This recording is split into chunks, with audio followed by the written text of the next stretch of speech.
Is the permission? FaceTime you. You I can wait see your 30 more point. seconds. Okay, fair. Mm-hmm. Anyway, Okay. yes. I'll allow it. Thank you. Hey, So, yeah. okay, go ahead.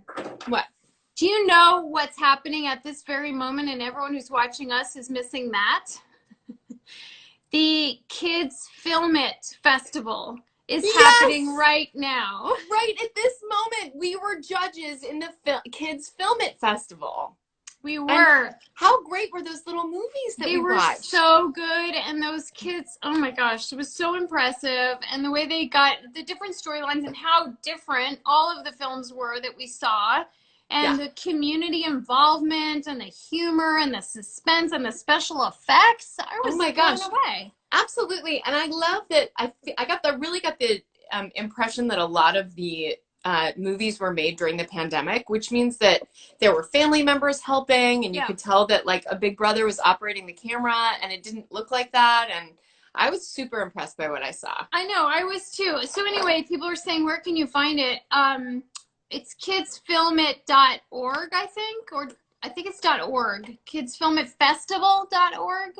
Or Kids Film It Fest. Yeah, something like that. Once Google again, that. I'm super prepared. Nailing it. We all need assistance. No. An assistant. Yes. And to give us assistance. Right. Please. Did I mention that I directed a movie? You did! Okay, so Ashley started directing this movie, started prep for this movie right before the pandemic. Here. And you even shot like a teeny little part of it for a day, and then you had to shut down and get in your car and move your life. Yeah, to your house. To my house. We're here for 3 months. Yeah. That's correct. And then you got to go back and film it in COVID times, which was insane, right? Yeah, it was Tell great. us about it. Oh, it was so much fun. Thanks for asking. I don't know what prompted you to bring this topic up.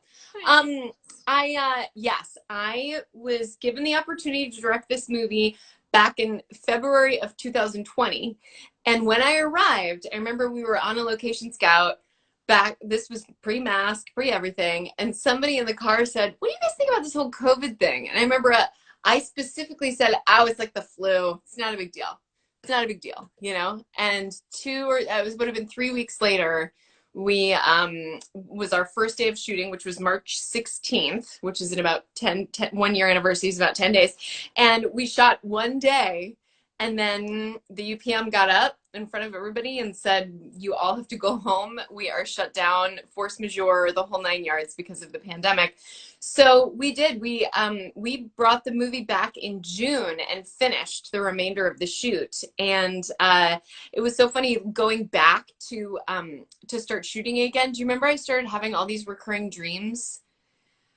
When we were in prep the second time, I kept having dreams that 62 people were coming to live with us.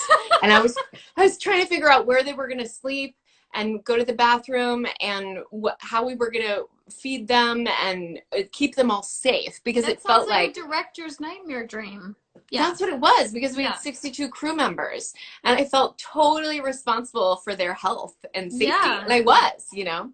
So we were one of the first shows back, and we shot it. We didn't have one COVID incident, which was a miracle. Did you have to reshoot any of the stuff that you shot the first day? No. Amazing. And how many days did you shoot it in? We shot it in 14 days total. Oh my gosh. And it's 2 hours? It's a 2-hour movie event, but it's like an hour, and it's like an hour and a half of content. And so this is a steamy murder mystery. Is it based on a true story? Yes. So this is based on an Anne Rule novel called Practice to Deceive. Mm-hmm. And it's about a man named Russell Douglas who gets shot and killed. And this is a true story? Yes. Why do you seem so happy? Oh, sorry. He gets shot and killed. Well, I just think that I've like been drinking the like murder show juice, and it's just so fascinating. Yeah. Okay. I just find murder shows, murder podcasts, all of that stuff absolutely fascinating. Because it's all about trying to figure out who did it. Yeah, and it's just it I mean, I think the thing, especially with this story, is our heroine is actually an anti-hero, and whether or not she was involved in the murder, I leave up to the viewer. But it means that we get to delve into the complexity of a little bit of an unstable brain, and that was so much fun. I mean, the inciting incident of the movie is this man dying, but what the drama and the turmoil that goes on around this story is really complicated and an interesting sort of windy road that was very, very fun. So I don't know. It's definitely different than the normal fare that I frequent, but I have to say, like, Lifetime gave me they just gave me so much freedom to really create the shots I wanted and tell the story I wanted, and they were so empowering, and it was awesome. I'm so impressed. Not to mention how you're able to do that in 14 days in a pandemic.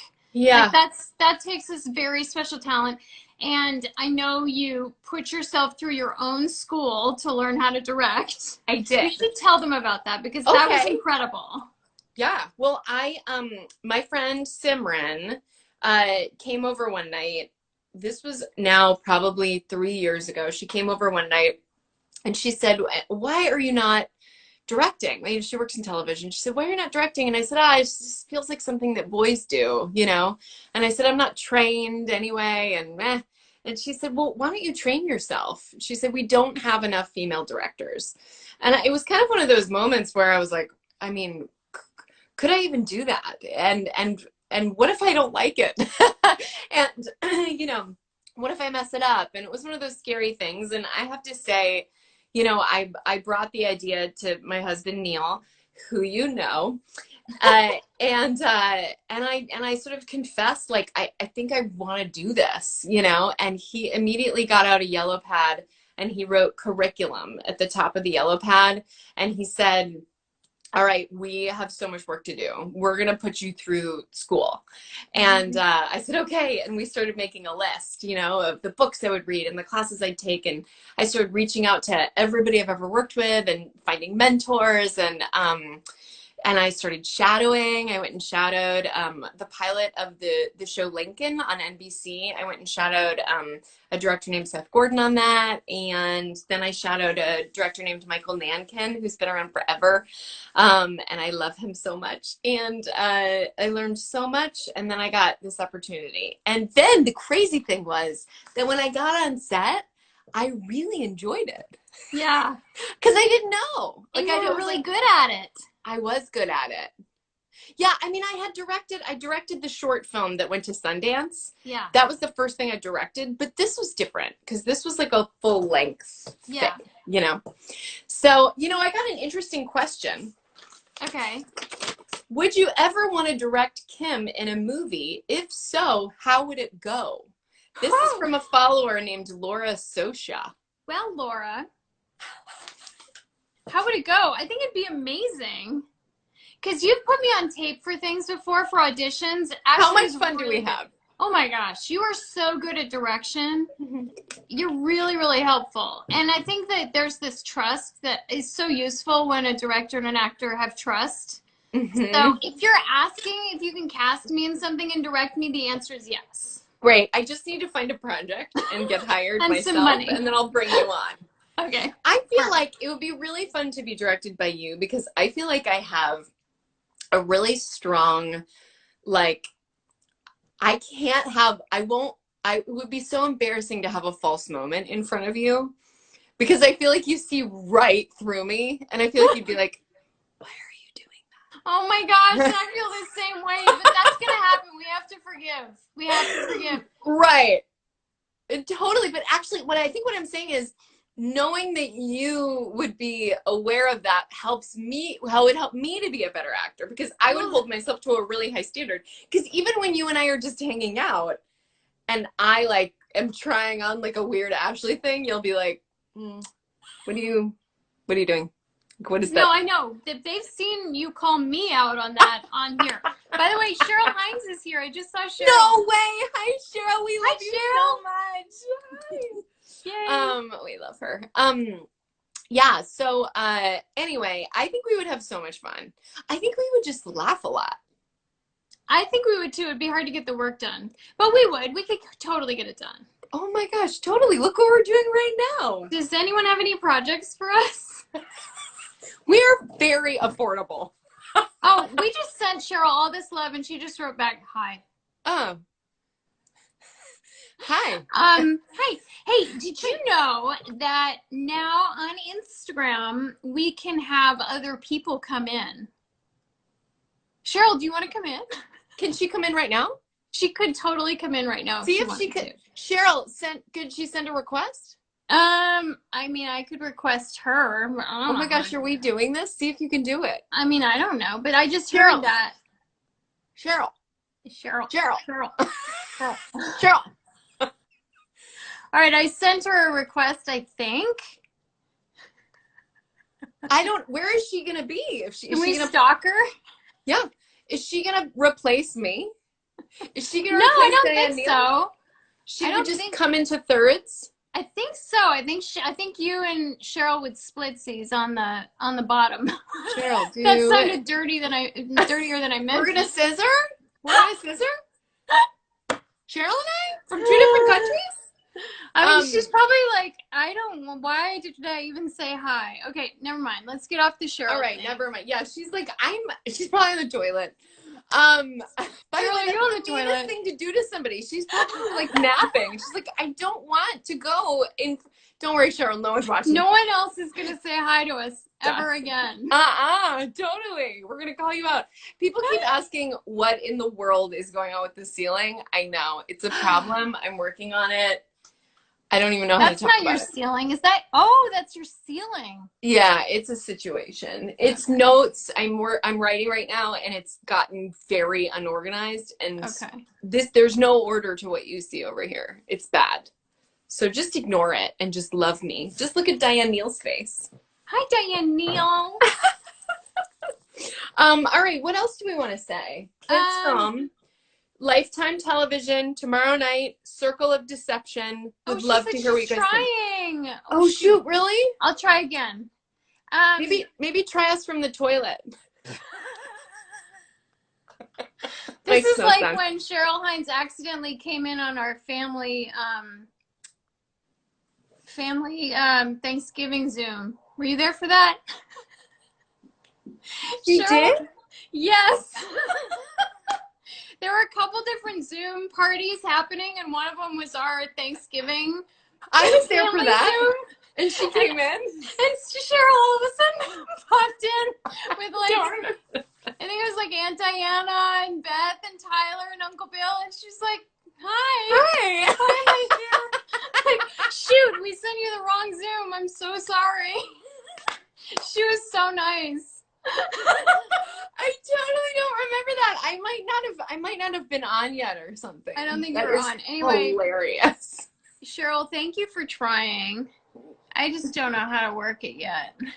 What if No, I'm just gonna send her. All right. Well, we'll work it out. Maybe we'll work it out, and she can be our first. Maybe guest. it'll happen next time. Yeah. Yeah. We'll figure it out later, guys. I also think we should. Cheryl, it says you have to upgrade your app to join. Oh, Cheryl, they just called you out, Cheryl. You gotta upgrade your app. She's so behind the times. Oh well. What else was I gonna say? It's Women's History Month, so that's perfect for your Lifetime thing. I'm making history. You are making history, and you're making history in our family too. Mm-hmm. It's really exciting. Well, you've directed before. You've directed television. Yeah, but I haven't directed yeah, that's true. But I haven't directed a murder mystery. No, but you've directed a couple of short films. Yes, and I directed According to Jim. That's a and you directed According to Jim. You could totally do that too. That would be really fun. I bet you'd love it. You guys, little known fact, Kim directed a short film called Numero Dos that's about a boy played by my brother who has to go to the bathroom and he can't find a bathroom. Yeah, because you can't go number 2 on a tour bus. Yeah. Did you say that part? No. So we're on a tour bus and you can't. This is a lot about bathrooms. This live. It's a lot about we have bathrooms. a theme. Tonight. We do tonight. This is I wonder if people can watch Numero Dos at this point because we never put it up anywhere, did we? We can put it up, right? We own it. Others are requesting to join us, but we don't know those people. I mean, should we not? Do you want to do one just for fun? Just to see what happens? I mean, what if it's like what if it's like dirty? I know, it could be. Do a girl. A girl wouldn't do something dirty. How do I know which ones are girls? Oh. If you're a girl. If you're a girl, request. Oh, a lot of people are requesting now. I'm scared. There's a person. Look, Christy's a girl. Just find a girl's name. Maybe we should do that next time. Okay. You know what? I think Jay needs to join us. He does. He should be our first guest. Yes, if it's not our Cheryl. Brother. Yeah. Oh, she updated. Okay. Hold on. Zach just wrote, "This is real." Who did? Zach Hug. Oh. This is real what, Zach? This is real something. It's real. Real something. All right. That's is a writer. Cheryl coming or is she not?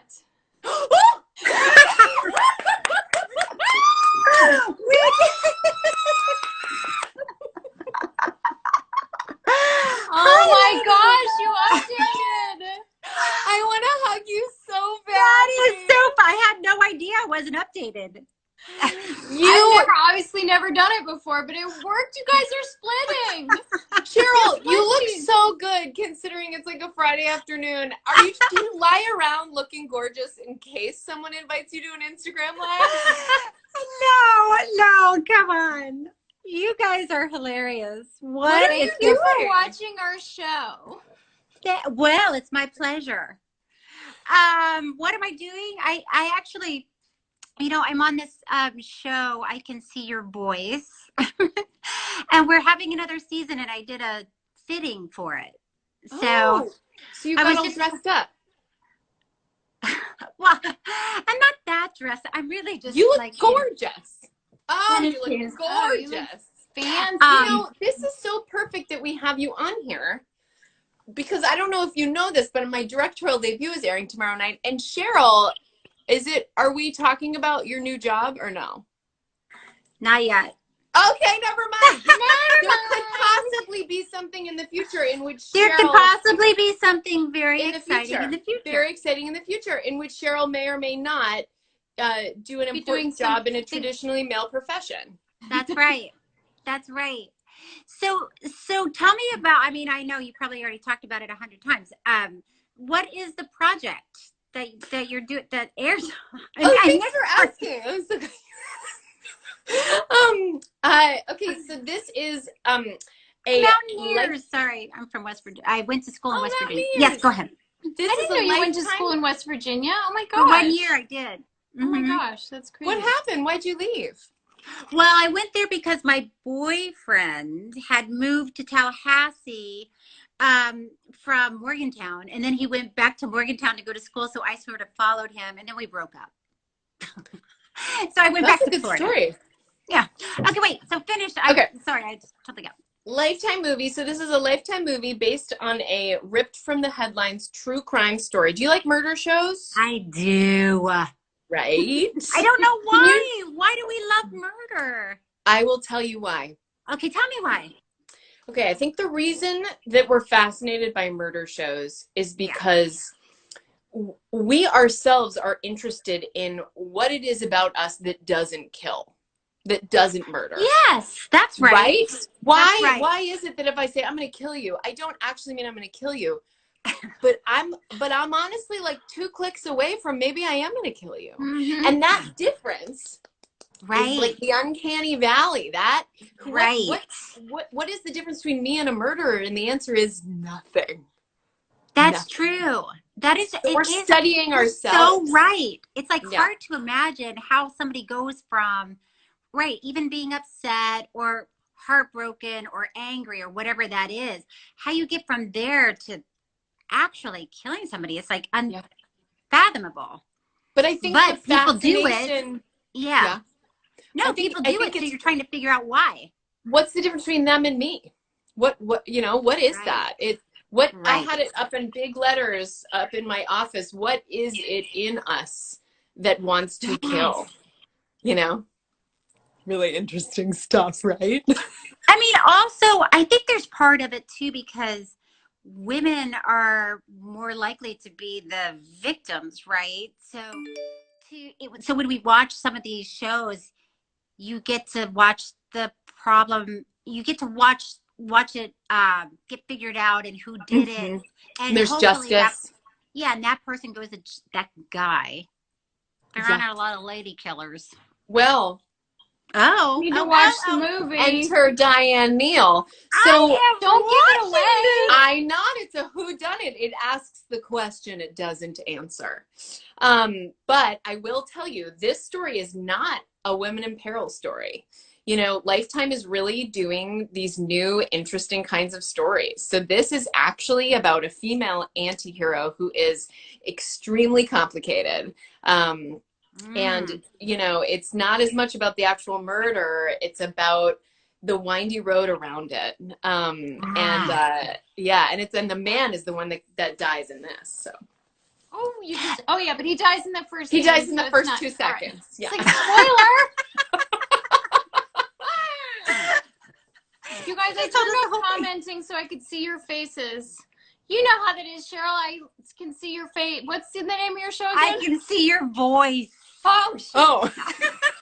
Well, I could see your voice, but I couldn't see your face, and it was upsetting me. Kim, I like that. There might be a show called I Can See Your Face. And people be like, yeah, we all can see your face. That could be every show ever. That could be the name of this show right now. Welcome to I Can See Your Face. Hey, Kim, I can see your face. Hey, Cheryl, I can see your face. What was the hardest part of directing for you? Oh, what a great question. Thank you for asking. Okay, here's what it was. Ready? As a woman, I found it difficult because I am a through and through a caretaker, right? I have 2 children. I run a household. I love my amazing husband. I love storytelling. And, I was telling Kim that leading up in prep, I kept having these dreams that I was, that 62 people were coming to live with us, and I was trying to figure out how to feed them and where they were going to sleep and stuff. And I genuinely have like a true love for anybody that I'm working with. And as a director, things were moving so fast. We shot the whole movie in 14 days. So during the day, I was making, what Ava DuVernay says, you're the question and answer in chief. So I was making about 1,000 choices a day. And I often had to brush by people in a rush and talk to people very quickly and concisely. And I would always say please and thank you. But there were times when I would have to be strong. And what was funny was in the moment, there was no doubt. There was no time to doubt. But when I got home at night or on Saturday morning, Kim, do you remember when I called you on that Saturday morning and I said that I had this instinct that I just wanted to bring everybody food? I mean, what a uniquely feminine perspective, I know. Can I cook for you to apologize for the fact that I was brusque with you when I asked you for that prop?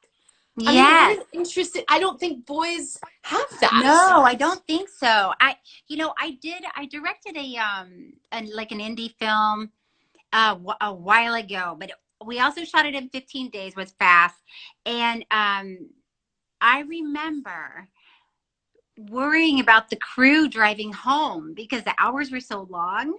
And one of my producers, who was a guy, was like, Cheryl, they're grown people. They are going to be okay. Don't spend your time worrying about if they're going to make it home or not. And I was like, yeah, you're right. because you have to figure out what to worry about and what to let go of. Because you do have How so to many prioritize. worries. Yeah. Cheryl, were you also acting in that or just directing it? No, I was just directing it, and it was Meg Ryan and Timothy Hutton and Kristen Bell. Come on, I want to see that That's so movie. cool. I need to see this movie. And it was called Serious Moonlight. And at the time, I was I like I said, it's sort of like being a parent for the first time. I remember before I had a baby, I thought the most stressful thing was going to be poopy diapers. Yeah. And then you have a baby and you're like, no, that's actually not the most stressful thing. Like you just want them to live through the day and the night, and you're just checking on them to make sure they're breathing, and that's really stressful. But it was like directing. I remember worrying about what if Meg Ryan's appendix bursts. Like, why would I spend time worrying? So specific. It's so funny. Right before I get any job, Neil always says to me, "This is not the time for you to get hit by a bus. So be careful." Well, he's like, "You're right. This would be a terrible time for that to happen." Oh my God. Okay, wait, you guys, we have to end this though. Yeah, we do. Because Ashley has a thing. Ashley, I have a thing, and I have to make meatballs while I'm doing that. I have that call, and I have to make meatballs during the call because we're on a schedule here. Because we're multitasking women. Multitaskers. Cheryl, welcome Thank as our you, first Cheryl. guest ever. That was so fun, you guys. We love You're you the so best. much. Thanks for We'll coming see on you and being our again. third sister today. We'll see you really soon. All right, I bye, don't know how to guys. hang up on all of you. I'm just going to hang up, I Just guess. press the X. All right. Yeah.